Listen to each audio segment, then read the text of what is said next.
Rusty, what's up? Good to see you, dude. Great, man. I'm doing awesome. It's been a great day. Yeah, it's good to be here, man, for a great cause too, man. Thank you so much for joining me and everyone for this Jason Becker fundraiser, which has been going for 2 months now. Yeah, Jason's been a big influence on my playing through the years, and just happy to help out in any way I can. Last time we saw you was not too long ago. What have you been up to since then? Man, just trying to keep my head above water.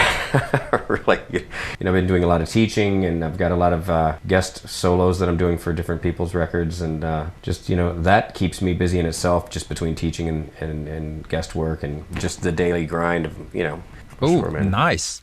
I'm not asking you a question on jazz music. I'm going to ask you on shred guitar, fast guitar. Excluding yourself, who do you think is the fastest guitar player?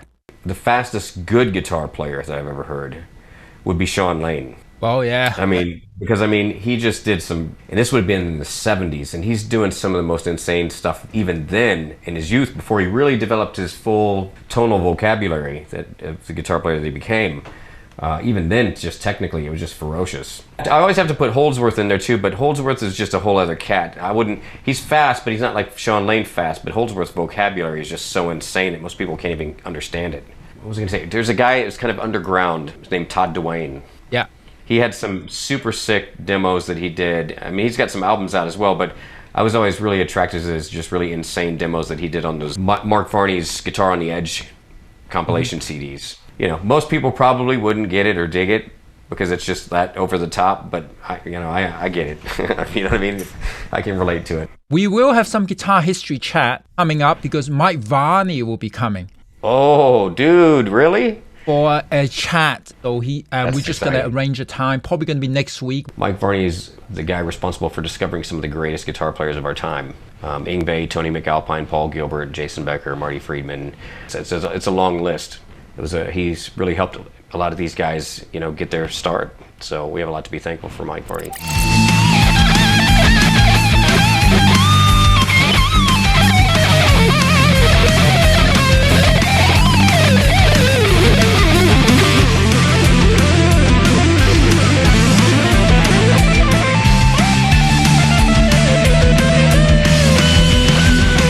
You got to tell me some Jason Becker story. How did you first hear about Jason? The first time I heard about Jason was I saw the Shrapnel Records ad in the magazine, which is Mike Varney's label. It was an ad for Cacophony. And so I bought the Cacophony record, and it was great. Shortly after that came Marty and Jason's both put out the solo album, Perpetual Burn and Dragon's Kiss. And so the thing that blew me away about Jason the most was his songwriting compositions. He just I'd never heard anybody write instrumental guitar stuff that way. So I had the privilege of seeing Cacophony live play in Houston years ago. Was able to meet Jason and Marty, went backstage afterwards, and I was talking to Jason. I said, how the heck did you write that intro to Go Off? He's like, oh man, I just took a double bass pattern on my drum machine and just randomly erased notes on the kicks. And then I wrote licks to it. It's like, wow, I would have never thought of that, So it was pretty cool. It's very inspiring. What age did you start playing? I was 15. Wow. But, I started at 16. So there you go. We're about in the same boat. I remember reading interviews with Yngwie and other guitar players where they're practicing 8 and 12 hours a day. And it's like, okay, if those guys are practicing 8 and 12 hours a day, I'm going to have to do way more than that to even catch up because they're still practicing, to become even close to that level, if you can even attain that level. When I was 16, when I thought about starting guitar, I thought you're supposed to start at the age of 3 or 4 to play the guitar to be any good. Did you have that in your mind? Well, it's funny because if you would have asked me a year before I started playing guitar if I'd be playing guitar in a year, I would have said, are you crazy? I didn't even really think about music before then. My family, we all raced motocross. So music in my family was just something that was in the background. I've always been very all or nothing kind of guy, you know what I mean? So when I started playing guitar, it was just like, okay, well, this is what I'm going to do. And I've never looked back. It was pretty life-altering for my friends and my parents because you lose a lot of friends when you answer the phone like this. What? I'm trying to practice. I wasn't smart enough to turn off the ringer. And then my parents were like, they tripped because it was like send my meals to my room sort of thing.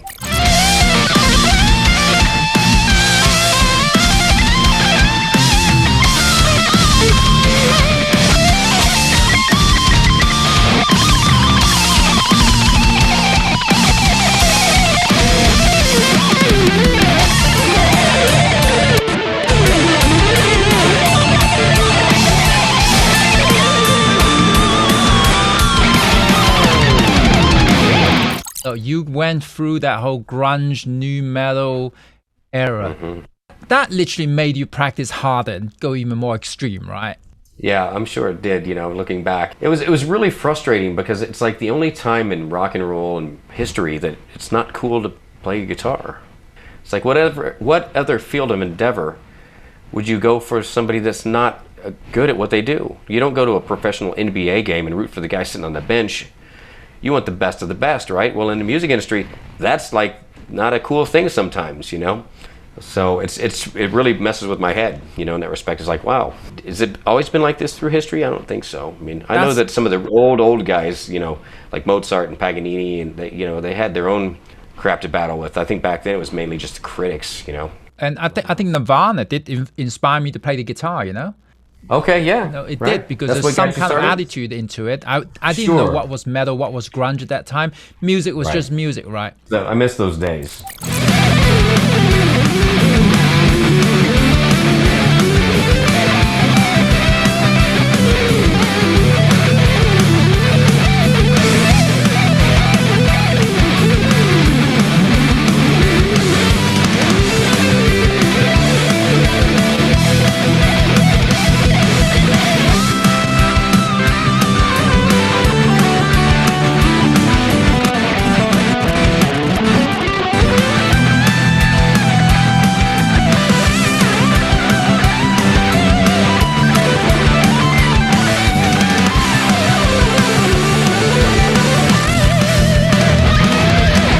Let me show guitar, you yeah. the Perpetual Burn album cover guitar. Oh, I see. Somehow, I don't think they built this guitar well enough, so he had probably some problems getting the bar to move, or did he put that tremolo bar himself, the bridge? I don't know, but he just, did whatever he could. He must not have been able to pull it sharp or something, so he had to get that block out of the way up here.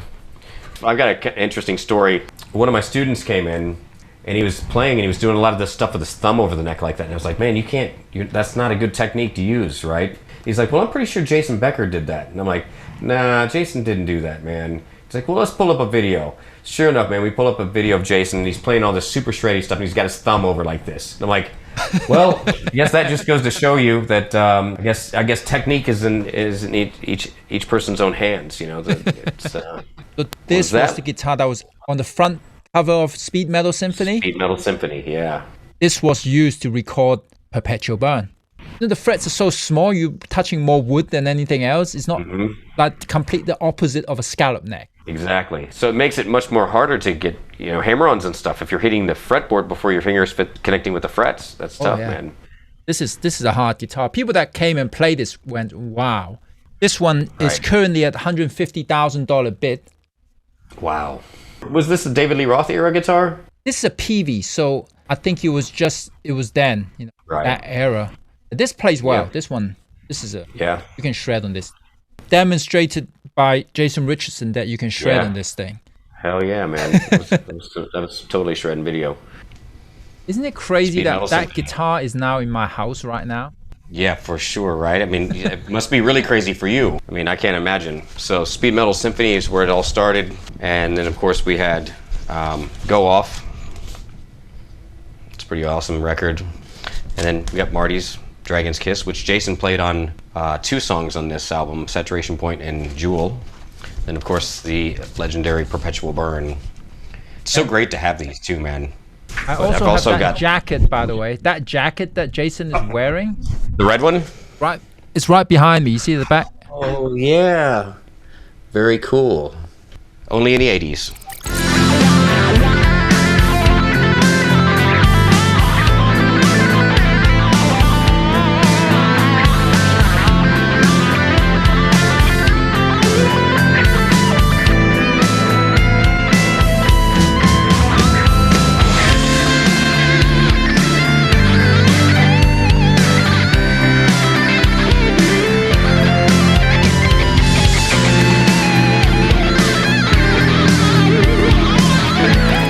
what are the ones, instrumental guitars? Which are some of your top ones? For sure. Some of the guys that inspired me the most, for example, when I was writing my instrumental album, I was listening to guys like Todd Duane a lot, and Sean Lane, Scotty Michaud, a fair amount of Buckethead for sure. Darren Householder was a really cool guitar player that I was into at the time. I was lucky enough to get like a lesson in the mail from him. I got in contact with him because on his third album, Symphonic Aggression, he actually listed a phone number you could call. So I called the number and I shredded on the phone on his answering machine, and sure enough, I got a call back from him, and then I asked him for a couple lessons or whatever, and it was pretty cool. You learn different things from different people that you wouldn't even know what's gonna stay with you, right?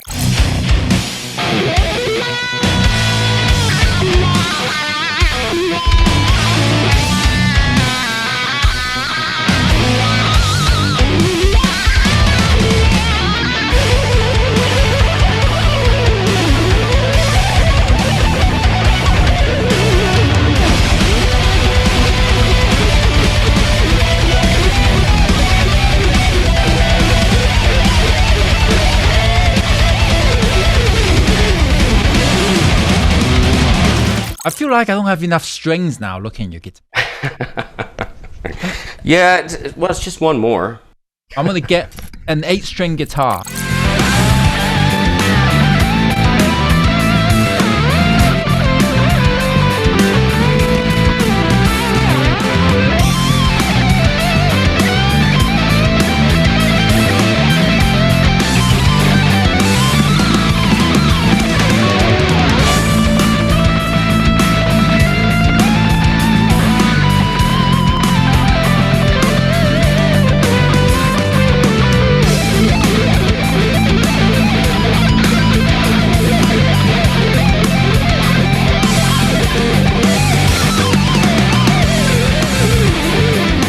We have some awesome people in chat. We have Bumblefoot is here. What's Thomas up, dude? McLaughlin. Hi, Thomas. Hey, Thomas. We even have David Shenko in the house. Wow. Oh, hey, what's up, Dave? It's been a long time. It's like having a show and you got all these, all your friends who are like amazing guitar player. You don't want to disappoint them, when they come into a show. It's like NAMM. If you have to play a gig at NAMM, everybody's there. That's crazy that all these people are in here. Let's do some neoclassical. I got the Yngwie Strat out for fun. Let's do it.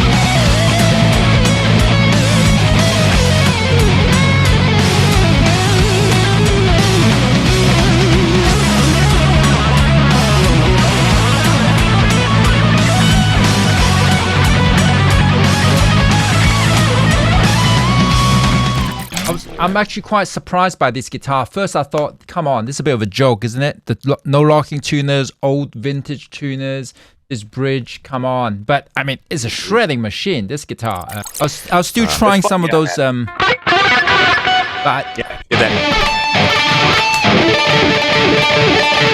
The key is to make you... I don't know if you're doing this or not, but make sure you pick the highest and lowest note twice, because you're going to go... Because you're sweeping right through. Yeah. You're not trying to just do pick on the top and bottom. So that makes it a lot easier to get that.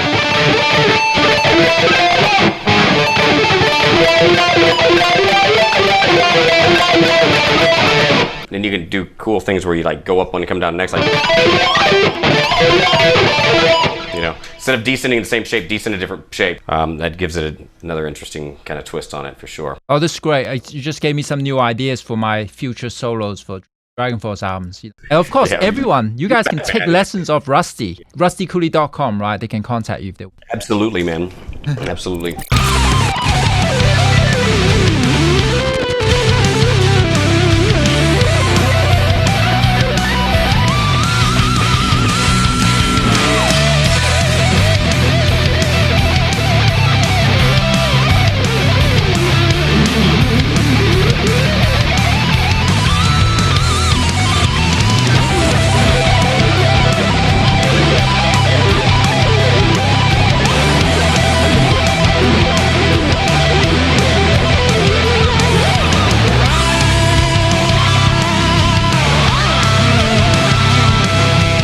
We did it.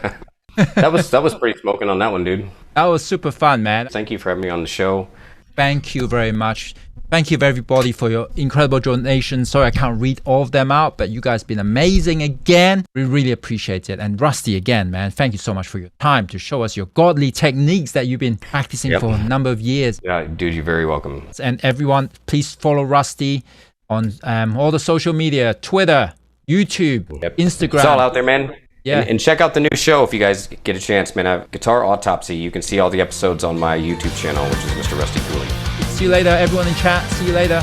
Bye.